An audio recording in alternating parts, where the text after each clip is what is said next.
Bueno, buenas tardes. Hoy vamos a ver el ciclo celular, algo de lo que es división celular y la gametogénesis. Posteriormente nos vamos a dividir en los grupos que ya son fijos y al final nos vamos a volver a encontrar aquí los últimos minutos de la clase. Vamos a ver un poquito. Ya todos lo hemos visto infinidad de veces, este tema del ciclo celular. ¿Cuál es la importancia? Acá me gustaría que ustedes participen. ¿Qué les parece? ¿Cuál es la importancia que tiene la división celular? A ver.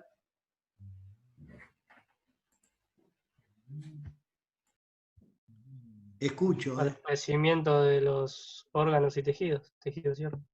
El crecimiento o la elongación de los tejidos.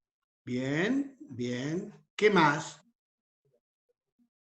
Debe ser también el principio de la vida, ahí va por lo que dice en la diapositiva, es en lo que se basa la vida. Sí.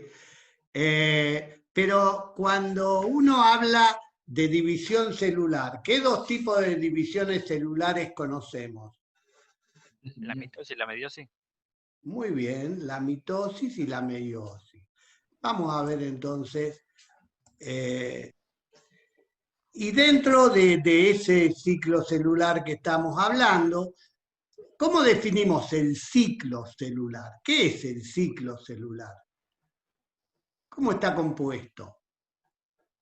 Vamos a participar, ¿eh? Si nos equivocamos, nos equivocamos, pero la idea es participar.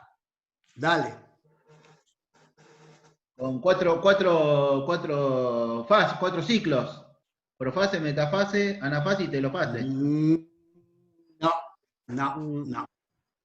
Tiene que ver, pero no puntualmente. Yo hablo de ciclo celular. Ojo. No hablo de división celular. Lo tuyo apunta a división celular. Esto es un poquito más grande. ¿Qué es el ciclo celular? ¿Desde que nace un individuo hasta que muere? No, tampoco. Eso es, podemos hablar que la mitosis se desarrolla desde el inicio de la gestación, desde la fecundación hasta la muerte. Es otra característica de la división celular, en este caso, la mitosis. Francisco, ¿sería el crecimiento de la célula? Y ahí me gustó por ahí. A ver un poquito más, profundicemos un poquito más en eso. No solamente el crecimiento. ¿Cómo? Un conjunto de sucesos, de pasos. ¿Y cómo son esos sucesos? Son 4 sucesos, más, menos 3.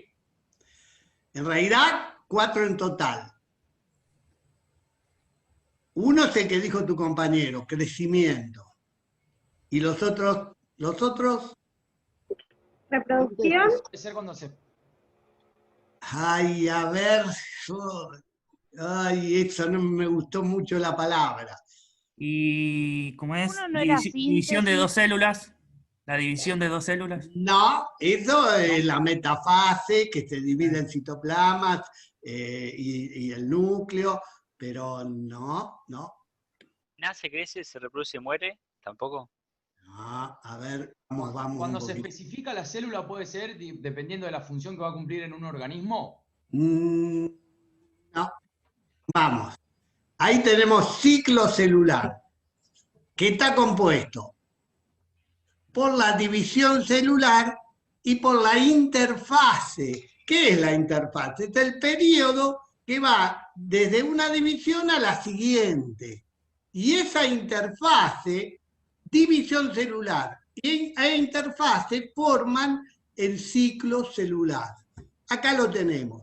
Es decir, ustedes están viendo, tenemos la división celular, que puede ser una mitosis o meiosis, y el resto, la interfase. Uno de sus compañeros hoy decía, de crecimiento, claro, una vez que la célula se divide, en esta etapa G1 hay crecimiento y actividad metabólica. En realidad, desde el punto de vista de la genética, lo que pasa en esa etapa G1, empieza a actuar esa topoisomerasa, empiezan a desespiralizarse los cromosomas. ¿Para qué? Para entrar en la próxima etapa, que es la etapa S o de síntesis, donde se produce la duplicación o replicación del ADN. Entonces, salimos de la división celular, donde a partir, en caso de la mitosis, de una célula se forman dos células hijas idénticas, hay una etapa de crecimiento celular, de espiralización de los cromosomas. ¿Para qué? Para prepararse en la etapa S para la replicación del ADN. Una vez que se realiza la replicación del ADN, como vieron en la clase anterior, entramos en la etapa G2. ¿Qué es la etapa G2? Es la preparación para la próxima división. Aquí, ¿qué va a pasar? Empieza la espiralización nuevamente de los cromosomas para completarse totalmente esa espiralización en la metafase, donde van a la placa ecuatorial y todo eso. Y en la profase sigue la espiralización. Entonces, el ciclo celular está compuesto de dos grandes etapas. Una que es la división celular y la otra la interfase. Dentro de esa interfase tenemos la G1, la S y la G2. Cada una de estas etapas está controlada o regulada en función de la célula, en función del tejido. No es lo mismo una interfase en un tejido meristemático en activo crecimiento que una interfase en un tejido de sostén, donde la reproducción es mucho más lenta y ese proceso es mucho más lento. Entonces, ¿quedó en claro? Tenemos que el ciclo celular comprende a la división celular más la interfase. Es un proceso que debe realizarse con gran fidelidad para que los organismos y las especies puedan propagarse. La capacidad de una célula para producir réplicas exactas de sí misma es esencial para la vida, un poquito hoy lo que estábamos comentando, y la maquinaria nuclear presenta un alto grado de organización y se ha conservado a lo largo de la evolución.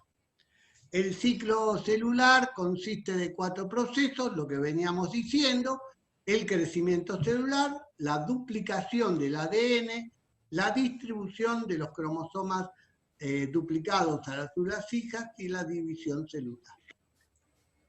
Bien, acá tenemos a ver, esto si lo puedo sacar de acá, ahí está. Acá tenemos las 4 etapas nuevamente: crecimiento y diferenciación, síntesis de proteínas para la mitosis y finalmente ocurre la división celular. Una característica importante es en células humanas esa división, ese ciclo celular se produce cada 24 horas. Esto es así cuando uno quiere observar un cariotipo humano, hay que hacer un cultivo celular y este justamente dura 24 horas. El 95% del tiempo de la célula lo pasa en la interfase. Y a nivel molecular, durante el interfase se duplica el ADN y la célula crece. Un poquito lo que habíamos hablado. Bien, esto es todo lo mismo. Acá importante, chicos, esto, yo no sé por qué. A ver si puedo sacar esto, lo voy a llevar arriba. Ahí está.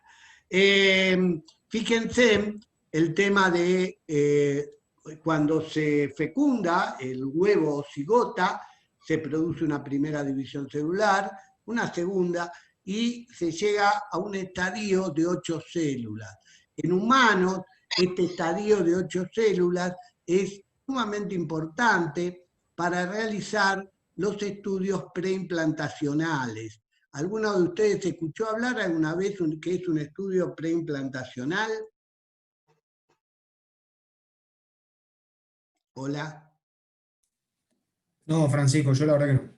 No. A ver, ¿escucharon hablar de lo que es inseminación artificial? Sí, sí. Bien. Entonces, cuando uno se hace una inseminación artificial, en lo que hace es agarrar los óvulos, agarrar los espermatozoides, se fecundan in vitro y luego ese óvulo fecundado se va a implantar en la madre. Generalmente, cuando hay muchos, uno puede pensar que primero, a ver, hay dos cuestiones. Una cuestión es que si un matrimonio no puede tener hijos y ha sucedido muchos abortos espontáneos, puede ser un problema genético. Entonces, lo que se hace es, antes de implantar ese óvulo fecundado a la mujer, se saca una célula de esas 8 y se manda a analizar, por estudios generalmente de FISH, que son hibridación in situ por fluorescencia. Y eso nos va a dar determinadas características de ese embrión que va a ser implantado. Entonces, cuando esto, vuelvo a decir, no se da, se hace solo en casos de que uno haya tenido problemas. Después, si quieren, lo hablamos, el tema de la edad de la mujer al momento de la concepción es muy importante, porque la mujer nace con los óvulos que va a tener durante toda su vida. Si una mujer es joven, esos óvulos son jóvenes. En la medida que se llega a los 40 años o superan los 40 años, estos óvulos tienen 40 años. Entonces, tienen mucha más probabilidad, hablamos siempre de probabilidad, de que ocurran mutaciones. Dentro de las mutaciones más comunes en óvulos con mujeres de más 40 años, aumenta la probabilidad de tener fundamentalmente trisomías. La más común es la trisomía del cromosoma 21, que da como resultado el síndrome de Down. Entonces, lo que se hace en estos casos, antes de implantar un embrión, se saca una de esas 8 células, se manda a un laboratorio, y en el laboratorio pueden observar si hay trisomías. Después, si quieren, vemos algunas fotos, si hay trisomías en algún cromosoma. Fundamentalmente hay que apuntar a cuáles pueden ser las trisomías más comunes. Se puede determinar el sexo de ese embrión. Y bueno, y un montón de otras enfermedades genéticas que, en el caso de que haya habido antecedentes, se busca determinadas enfermedades de las cuales el paciente puede tener antecedentes. Habíamos hablado que la regulación del ciclo celular es sumamente importante, y hay 2 regulaciones. Una es al final de la etapa G1, antes de que comience la etapa de la duplicación, y otra es en la etapa G2. ¿Por qué son importantes estas regulaciones? Porque son las que me van a indicar en qué momento se deben dividir la célula y en qué momento no. Fallas en la regulación del ciclo celular empiezan a generar los que son los tumores. ¿Qué es un tumor? Es un conjunto de células que no está regulada, que va a formar lo que se conoce comúnmente como un cáncer, pero es un conjunto de células que ha perdido su regulación celular. Bien, entonces, dentro del ciclo celular vamos a tener 2 divisiones celulares totalmente distintas. Una es la mitosis y otra es la meiosis. Les pregunto a ustedes, ¿Dónde se realiza la mitosis? ¿Dónde? A ver. ¿Dónde se realiza la mitosis? Vamos, vamos. En todas las células puede ser. ¿Cómo? En el núcleo. No, la mitosis. No. En todas las células puede ser. En todas las células. Muy bien. En realidad la mitosis nos va a servir, como dijimos al comienzo, para el crecimiento. Y se realiza en todas las células, menos en las células en las células germinales, en las células somáticas. Muy bien. ¿Desde qué momento empieza a producirse la mitosis? Brisa, ahí te tengo. ¿Desde qué momento? A ver, dale. ¿Qué les parece? ¿Desde qué momento? De la fecundación. Muy bien, desde la fecundación, desde el inicio de la vida. Ahí nomás se genera la fecundación, a partir de ahí empiezan las mitosis sucesivas. ¿Hasta cuándo? ¿Hasta cuándo? Muerte. Hasta la muerte del individuo. Siempre en menor o en mayor velocidad o con mayor frecuencia, la mitosis está siempre presente en nuestro cuerpo hasta la muerte. Bien, bien. Y como resultado de una división celular, por mitosis se dan dos células hijas idénticas. Entonces, a ver acá qué dice. Una célula se originan dos células iguales, el número de cromosomas de información genética. Es la forma de reproducción de los procariotas. ¿Se acuerdan que en la clase anterior hablamos de los procariotas y los eucariotas? Los procariotas se reproducen por fisión, por división celular, y se producen los tejidos somáticos. Hoy lo que les comentaba, la mitosis se producen los tejidos somáticos, que son los tejidos del cuerpo, y permite el crecimiento y la reposición de tejidos. Bien, vamos a ver la meiosis. ¿Desde qué momento se produce la meiosis? A ver, ahora los quiero escuchar. En la madurez sexual.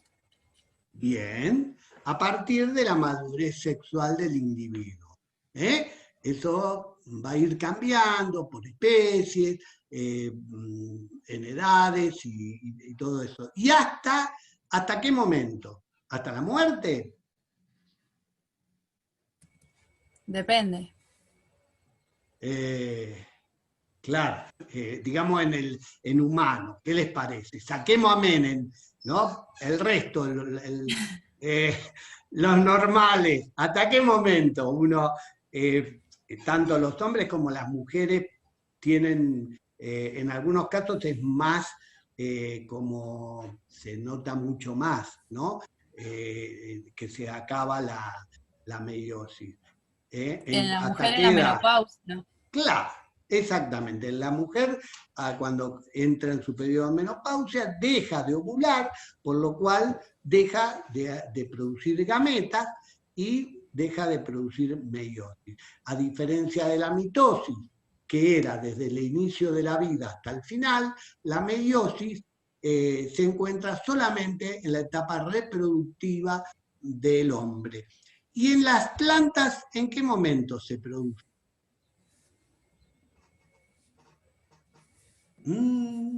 Es fácil esto. En las plantas, en los árboles. ¿Puede ser en la polinización? Y no. Está por ahí. ¿Cómo es la pregunta? En las plantas. ¿Alguna vez se pusieron a pensar, y en las plantas, dónde se produce meiosis? Lo vamos a ver más adelante, en esta misma clase. En las flores. Claro. En la polinización. No, la polinización sería el resultado final de la unión de las gametas, pero antes se tienen que producir esas gametas. ¿Y cuáles son las Claro, sí, gametas? sí. Es el óvulo y el grano de polen. ¿Estamos de acuerdo? Pero cuando se produce la floración, es donde se produce la meiosis. La planta va a producir óvulos y va a producir granos de polen. ¿Estamos? Ahí decía, bien. Bien, la mitosis. Todas las células desciende de una sola huevo, fertilizado o cigoto a través de un proceso llamado mitosis. Bien, un poquito el tema de las etapas de la mitosis, vamos a ver, lo vamos a ver en la profase, metafase, anafase y telofase. Eso lo hemos visto 1000 millones de veces a lo largo desde preescolar, primaria, secundaria y los primeros años de universidad. Generalmente se estudia división celular. A nosotros los que nos interesa aquí es qué pasa con los cromosomas. Habíamos dicho en la primera clase que los cromosomas son cuerpos coloreados que llevan la información genética, que llevan el ADN, que es la sustancia donde se encuentran los genes. Aquí tenemos entonces el ciclo celular completo y una mitosis. La profase, la metafase, la anafase y la telofase. Luego comienza la G1, o de crecimiento, de espiralización, la síntesis o duplicación del ADN, y la G2, o etapa previa a comenzar esta división celular, en este caso, mitosis. Fase M se le llama, o fase como es mitosis y meiosis, también fase M o fase de división celular. Bueno, aquí un poquito ver qué pasa en cada una de estas etapas. Fundamentalmente la mitosis es sumamente importante. ¿Cómo? Sí, Mariano. No, fue sin querer, disculpame. Ah, no hay problema. Chicos, la profase empieza la espiralización de los cromosomas, se disuelve la membrana nuclear, se empieza a formar el uso acromático. En realidad es toda una preparación, ¿para qué? Para que los cromosomas vayan a la placa ecuatorial. Esa placa ecuatorial, o también se produce en esta etapa de la metafase, es la etapa en donde los cromosomas adquieren la máxima espiralización. Si hacemos una pregunta por ahí, ¿en qué etapa los cromosomas tienen máxima espiralización? En la metafase. Y además es muy fácil, ¿por qué? Porque al ir a la placa ecuatorial, uno puede hacer un recuento muy sencillo. Luego se separan, en este caso, cromátidas hermanas. Los cromosomas están duplicados. ¿Por qué? Porque se duplicaron en la etapa S de la interfase. Llegan a la mitosis y se van a separar cromátidas hermanas, formando dos cromosomas idénticos al cromosoma original. Y finalmente la telofase, que es la etapa donde se restablecen las membranas nucleares,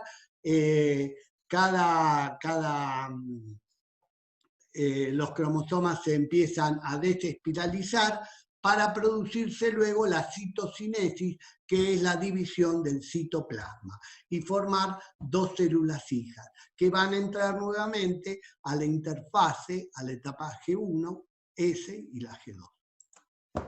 Bien, aquí tenemos dos fotitos. Una es cómo vemos los cromosomas en la etapa G1, ahí es donde empiezan a desespiralizarse, que es indispensable para la replicación del ADN. Y por el otro lado, vemos los cromosomas en una mitosis previo. Si ustedes ven, cada cromosoma tiene dos cromátidas unidas por un centrómero. Y lo que se va a dividir en la mitosis son esas cromátidas hermanas. Bien, aquí, esperen que acá vamos otra vez, vamos a sacar esto. Tenemos todo un esquemita, tenemos la profase, 2 también en la profase empiezan a formarse las fibras del huso, en la 3 empieza a desaparecer la membrana nuclear, en la 4 es la metafase donde los cromosomas van a la placa ecuatorial, y ven que cada cromosoma se va a dividir a través de su centrómero. En la fase 5 y 6 se produce la anafase, donde los cromosomas, las cromátidas hermanas migran hacia los polos opuestos, y en la 7 y 8 se restablece la membrana nuclear y se produce la citocinesis. Aquí lo vemos un poquito más como en una foto, la profase, la metafase, la anafase y finalmente la telofase. Bien, ya esto lo habíamos hablado, que la reproducción sexual incluye la producción de gametos, óvulos y espermatozoides, así como la fertilización durante la gametogénesis. Bien. Meiosis, importancia. A ver, en general se puede decir que gracias a la meiosis es posible la reproducción sexual de los individuos. ¿Por qué? Porque lo que hace la meiosis es pasar una célula diploide a formar células hijas haploides. En este proceso de diploidización, haploidización, ocurren además determinados sucesos que hacen que esa información que teníamos originalmente en una célula diploide haya lo que conocemos como crossing over o intercambio de información genética, generando gametas haploides distintas al material original. Vamos a ver, el material genético se reduce de manera cuando los gametos se combinan, bárbaro. El proceso consta de 2 divisiones. Acá esto es muy importante. Vamos a ver que la meiosis hay 2 divisiones celulares, pero en el medio no hay un ciclo celular. Son 2 divisiones celulares en forma conjunta. Solo tiene lugar en cierto tipo de células, los gametocitos en animales, y las células madres de la espora de la generación esporofítica en las plantas. En realidad decimos que la meiosis se produce en la línea germinal. La meiosis consta de una única duplicación del ADN, es decir, previo a la primera división meiótica se produce esa duplicación del ADN y luego hay procesos que son esenciales que yo quiero que ustedes presten atención, porque en realidad todas las fallas o la infertilidad que se produce en algunas plantas suceden por alguno de estos acontecimientos. El apareamiento de cromosomas homólogos, lo vamos a ver, cuando van a la placa ecuatorial, en la mitosis van los cromosomas, mientras que en la meiosis se aparean los cromosomas homólogos. Ahora lo vamos a ver. Otra cosa importante es que se reduce a la mitad el número de cromosomas, imprescindible para formar gametas. Segregación al azar de los cromosomas. Esta es una, y yo diría la fuente más importante de recombinación de información, por lo cual es siempre tan importante que nunca va a haber 2 individuos, o la probabilidad que 2 individuos sean genéticamente idénticos es improbable, solamente en el caso de que sean gemelos, pero en el caso de hermanos es sumamente improbable que tengan que sean idénticos desde el punto de vista genético. Y finalmente, la recombinación, que es también una etapa previa a la segregación al azar de los cromosomas, esa recombinación entre cromátidas no hermanas de cromosomas homólogos, lo vamos a ver, también llamado crossing over, que se produce en la primera profase meiótica. Bien, y empezamos ahora a hablar de la meiosis. Y vamos a hablar de la primera división meiótica. Teníamos una profase que, a diferencia de la profase mitótica, la dividen en varias subetapas. A nosotros vamos a ver que solamente una de ellas es la que nos interesa. Luego hay una metafase que, a diferencia de la mitosis, en la meiosis, la metafase se aparean los cromosomas homólogos, y eso es imprescindible para formar gametas viables. La anafase se separan cromosomas homólogos. Al separarse cromosomas homólogos, una célula que tenía 10 cromosomas va a formar 2 células hijas de 5 cromosomas cada uno. Es decir, va a formar 2 gametas. Finalmente, la telofase se dividen esas 2 células formadas. En la división celular, o mitosis ecuacional, ¿por qué llamamos mitosis reduccional? Porque al separarse en la metafase, al aparearse en la metafase los cromosomas homólogos y separarse en la anafase 1 esos cromosomas homólogos, se reduce el número de cromosomas que tenía la célula. Si tenía 10, vas a tener 2 células hijas de 5 cada una. Y en la segunda meiosis, ¿por qué la llama ecuacional? Porque en realidad va a ser como si fuera una mitosis. De cada una de las células hijas que tiene 5 cromosomas, lo que va a hacer en este caso, se van a separar las cromátidas hermanas y se van a formar 4 gametas haploides. Leptotene, paquitene. Bueno, pero aquí lo importante es que en esta etapa, bueno, las etapas serán leptotene, cigotene, paquitene, diplotene y diacinesis. Una de las etapas más importantes que tenemos desde el punto de vista de la genética es ese que en el paquitene. ¿Qué hace el paquitene? Se forma lo que llamamos crossing over o cruzamiento, entrecruzamiento. Lo vamos a ver en una clase que se llama ligamiento factorial, pero el crossing over es una de las fuentes de variación que tiene la meiosis.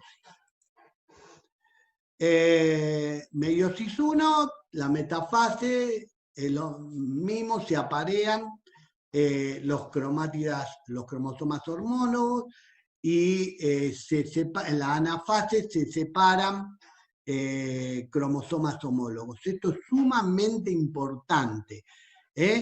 ¿Qué se separa en la anafase? Cromosomas homólogos, en la anafase 1. Telofase, se mira hacia los polos y se produce la citocinesis y la cariocinesis. Bien, aquí tenemos. Vamos a ver en la interfase, que lo divide en las 5 etapas, pero en realidad, si ustedes se dan cuenta, acá en la metafase se separan los cromosomas homólogos. Cromosomas homólogos. Y si acá teníamos 1, 2, 3, 4, 6 cromosomas en una célula, acá nos van a quedar 3 cromosomas en cada célula. Por eso esta primera división meiótica la llamamos reduccional, porque inicialmente había 6 cromosomas y vamos a terminar con 2 células que tienen 3 cromosomas cada uno. En la meiosis A, vamos a explicar un poquito qué es esto del crossing over o entrecruzamiento. Nosotros sabemos que tenemos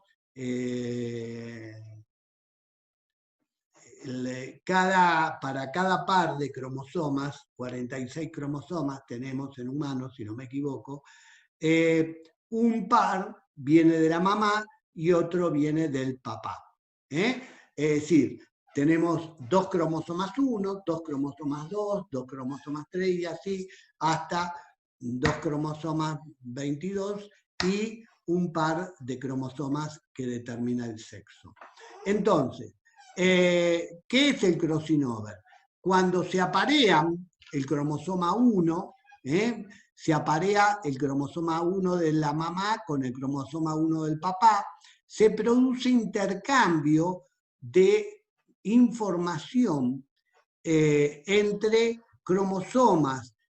En realidad el crossing over es entre cromosomas, cromátidas no hermanas. El cromosoma está constituido por cromátidas. Esta es una cromátida, es otra cromátida. Estas dos son cromátidas hermanas. Esta y esta son cromátidas hermanas de este cromosoma. El entrecruzamiento es el intercambio de información entre cromátidas no hermanas de cromosomas homólogos. ¿Qué significa esto? Es el entrecruzamiento entre las cromátidas no hermanas del mismo cromosoma, pero uno venía de la mamá y otro del papá. Y entonces, como vemos acá, se produce un intercambio de información. Este cromosoma de la mamá va a tener información que era del papá y este cromosoma del papá tiene información que era de la mamá. Esto se produce ¿dónde? Se produce en la profase, puntualmente en el paquitene. ¿Por qué llaman bivalentes? Bivalentes porque son 2 cromosomas y estos cromosomas son homólogos. Quiere decir que están codificando para lo mismo. Uno vino de la mamá y otro vino del papá. También se pueden denominar tétradas. ¿Por qué tétradas? Tetra es 4, porque son 4 cromátidas en total. 2 cada una son hermanas. Esta, como dijimos, es hermana de esta y esta es hermana de esta. Y el crossing over se realiza entre cromosomas homólogos, entre cromátidas no hermanas de cromosomas homólogos. Chicos, ¿se va entendiendo esto? Lo vamos a ver un montón de veces. La meiosis 2 es como si fuera... Sí.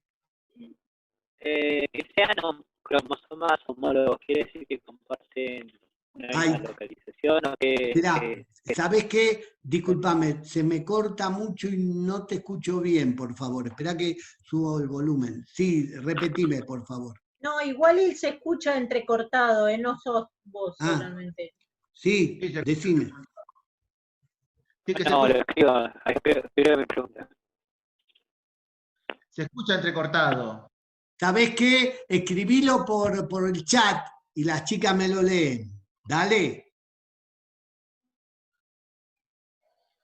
Chicos, la idea es que hagan las preguntas. Yo estoy para la idea de esto es que porque si no yo te las dejo grabadas las clases y ustedes la ven y listo. Pero la idea es que podamos interrumpir en cualquier momento. Me pasan la preguntita, si hay una duda, a ver, vuelvo a explicar lo anterior, no entendí. La idea es esto, estamos para esto. ¿Estamos de acuerdo? Bueno, estaremos de acuerdo.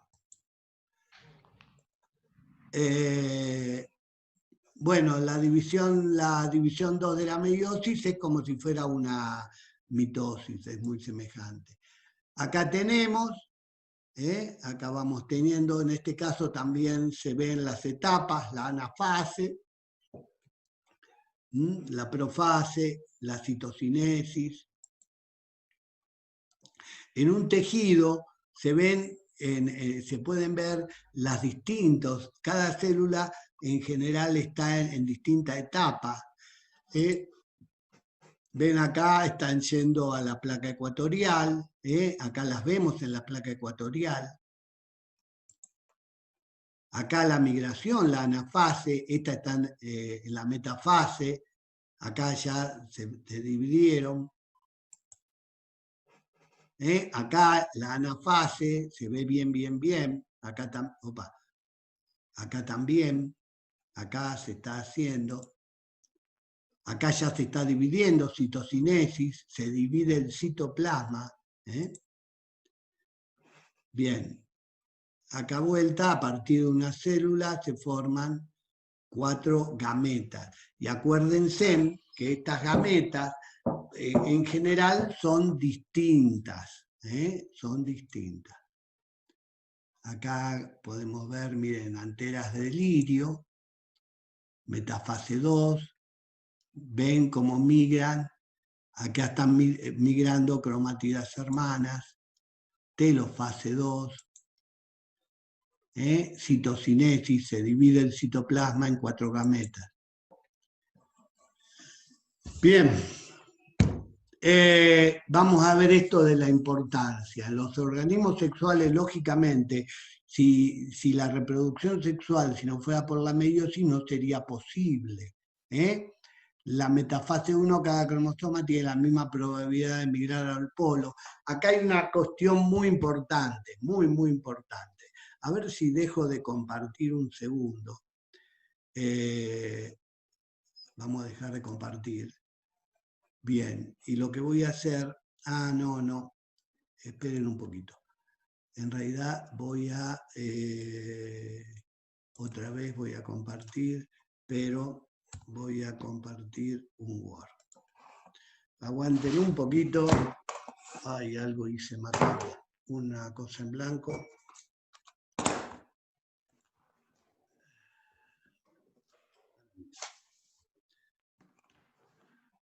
A ver.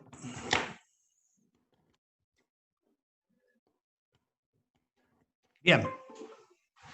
A ver, vamos a ver una cosita.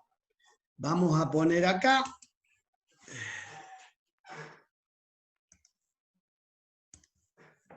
Yo color. Vamos a poner rosa. Ay, no es rosa. Bueno, vamos a poner este amarillito. Acá tengo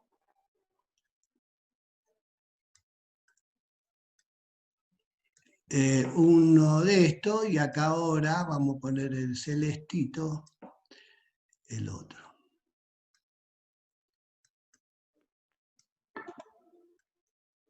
Bien, hagamos que este es el cromosoma 1, el en humanos.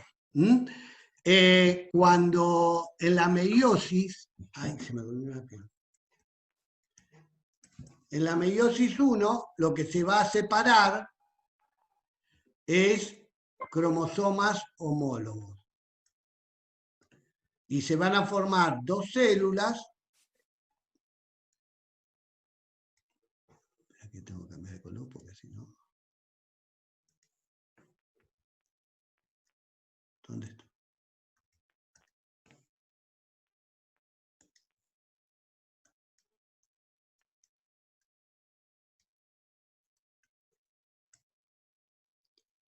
¿Estamos de acuerdo?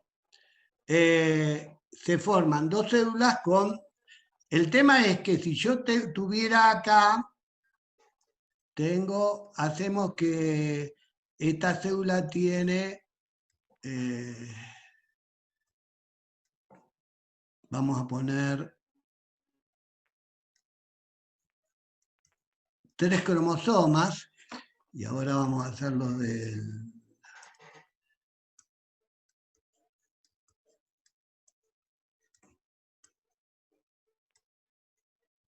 ¿Ven?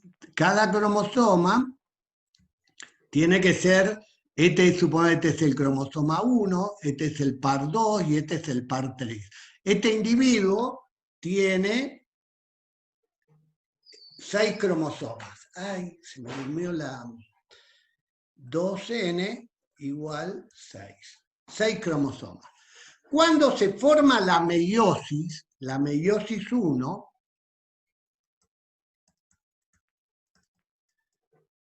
se van a separar. ¿A ustedes qué les parece? ¿Se van a ir todos los amarillitos para un lado y los azules para el otro? ¿O va a ir mezclado todo? A ver, ¿qué les parece? Los quiero ver. Sí, seguramente mezclado. No, mezclado seguro. Claro. Fíjense que nosotros tenemos... esperen un segundito que se me durmió la pierna. No puedo... Estoy acá sentado, se me duerme la pierna. Ay. Bueno, chicos, imagínense que entre 3 tenemos una combinatoria tomada a 2, me quedaría, suponete, puede ser que el 1 vaya para un lado de la madre y el del padre para el otro lado, pero el 2 sea el del padre para un lado y el de la madre para el otro, y así todas las combinaciones posibles. Entonces, ¿esto qué sería? Esto se da cuando estamos en la placa ecuatorial, ¿no? Ven que cuando venimos a la placa ecuatorial, hay un apareamiento de homólogos, y en la primera anafase de la meiosis 1 se dividen cromosomas homólogos. Uno va para un lado, otro para el otro, pero en general, este puede ir para acá y este va a ir para acá, este también va para acá, porque no se ponen así los celestes de un lado y los azules del otro, se ponen todos mezclados. Entonces, esta es una de las fuentes principales de variabilidad genética. ¿Por qué?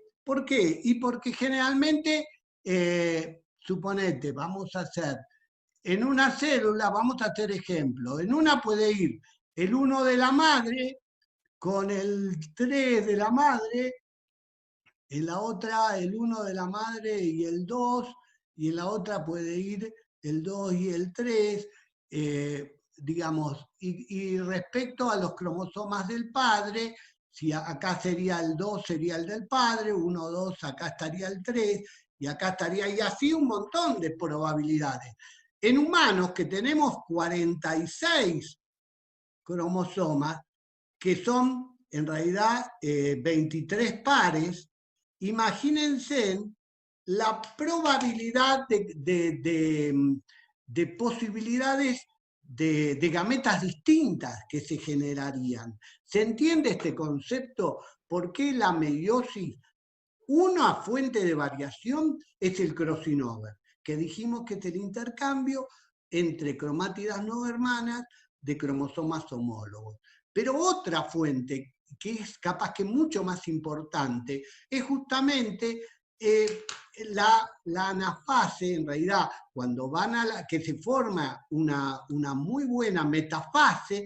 ¿Para qué? Para que cuando migran hacia los polos, de un lado van a ir de la madre con los del padre, y toda esa recombinación es la que hace que 2 personas sean distintas, que es muy poco probable que 2 personas, los 23 pares, migren de forma idéntica. Por eso los hermanos nos parecemos, pero en realidad siempre desde el punto de vista genético somos individuos únicos. ¿Se entendió este concepto de la variabilidad genética que se genera en la meiosis 1? Primero, es importantísimo el apareamiento de homólogos. ¿Por qué es importantísimo? Porque si no se aparean los homólogos bien, ¿qué pasa? Cuando se forman las gametas, capaz que no están completas esas gametas. Muchas veces la esterilidad de los individuos se hace que se produce porque no hay una correcta metafase y no están apareados los homólogos, y a partir de ese mal apareamiento se generan gametas, y cuando falta un cromosoma, automáticamente ese individuo va a ser inviable. Bien, volvemos a lo que estábamos viendo nosotros, que era esto. Ahí está. Acá está. volvemos a cerrar. Acá. Ahí está. Bien, esto está. Vamos entonces a ver un poquito cómo se forman las gametas en animales y en vegetales. En los machos los espermatozoides forman el interior de los tubos semíferos de los testículos y cada meiosis produce 4 espermátidas, que luego de un periodo de maduración se forman el espermatozoide viable. En las hembras los óvulos se originan en el epitelio germinal del ovario, cada meiosis produce un óvulo y 3 cuerpos polares. Lo vamos a ver. Acá tenemos la parte masculina y la parte femenina. Tenemos un espermatozoide primario, una célula 2N, por meiosis, meiosis 1, fíjense, en este caso van 2 para un lado y 2 para el otro, pero van mezclados. Y luego se dividen en la segunda meiosis. En la primera se dividen cromosomas homólogos y en la segunda se dividen cromátidas hermanas. Por eso, en esta meiosis 1 decimos que es reduccional, porque partimos de una célula que hay 4 cromosomas. ¿Cómo sabemos que hay 4? Contamos los centrómeros. 1, 2, 3, 4. Acá hay 1, 2. Acá había 4 centrómeros, acá cada una lleva 2. Esta etapa fue reduccional. Acá hay 2 centrómeros, se dividen cromátidas hermanas, cada gameta tiene 2 cromosomas. Esta etapa es reduccional. Luego viene la maduración y se forman los espermatozoides. En la línea germinal femenina, bueno, ven acá, justo se dio que los 2 de la madre fueron para un lado y los 2 del padre para otro. Bueno, eso se dio porque también es un individuo que solo lleva 4 cromosomas. Luego se forman 3 cuerpos polares y se forma un ovocito que madura y forma el óvulo. Bien, ahora vamos a ver qué pasa en las plantas. Lo vamos a ver, no como en este texto, que esto no me gusta, sino que vamos a ver cómo... Esto lo vieron en botánica, en fisiología. Hola. Francisco, Sí. acordate que acá puede haber muchos estudiantes que no hicieron fisiología. ¿No hicieron? O no, hacer me parece que lo tienen que hacer. ¿O no? Directamente no lo hacen. Es botánica esto. En botánica, claro.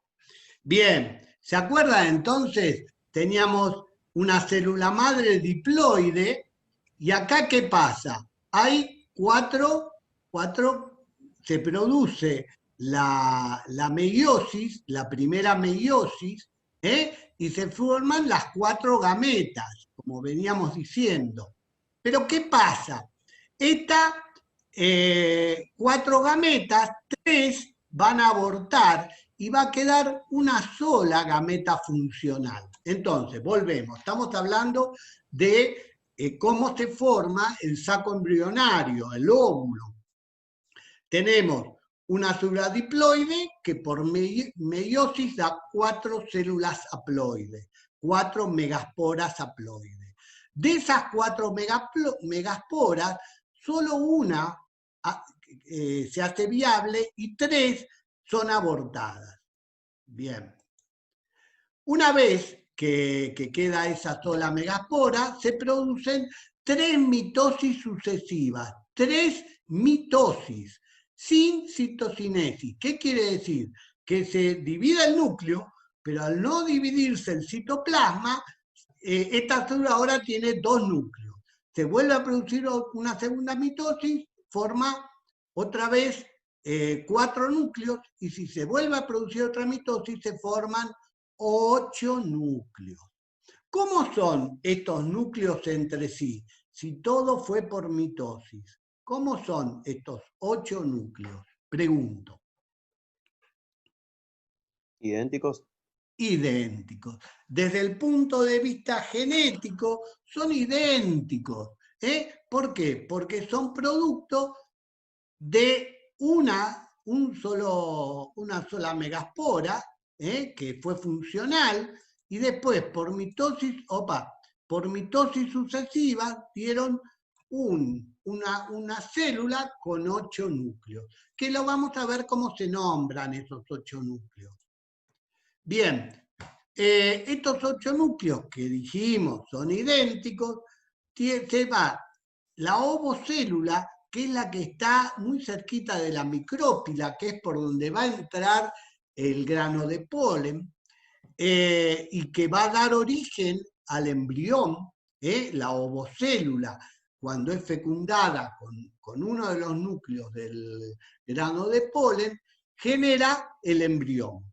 Las sinérgidas, los núcleos polares, estos núcleos polares se van a unir al otro núcleo que viene del grano de polen y va a formar una célula 3N, es decir, una célula que tiene 3 veces el número de cromosomas.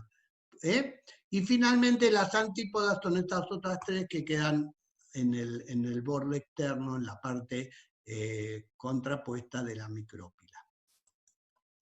Acá tenemos la ovocélula, la sinérgida, los núcleos polares y las antípodas. Bien, vamos entonces ahora a ver qué pasa, esperen que esto está, qué pasa con la parte masculina. ¿Qué pasa? La parte masculina, como todo sucede, es el androceo. Andro es masculino. Se genera en las anteras y en los sacos polínicos. Vamos a ver cómo es el proceso. Bueno, el grano de polen tiene una estructura generalmente muy característica, visto a microscopio electrónico, tiene como es muy rugoso. ¿Para qué? Para que cuando cae en el estigma pueda pegarse, y a su vez el estigma tiene una sustancia mucilaginosa que hidrata el grano de polen, lo hace germinar y hace posible la fecundación. Aquí tenemos el grano de polen, que no vimos, pero les cuento. El grano de polen, la obtención es muy parecido a lo que fue la ovocélula, solamente que en este caso tiene 3 núcleos. Tiene 3 núcleos que son idénticos entre sí, de los cuales uno va a ser, solo tiene una función de generar el tubo polínico. Es decir, cuando el grano de polen llega al estigma, este tiene una sustancia mucilaginosa, hace germinar el tubo polínico que va a bajar por el estigma hasta la micrópila.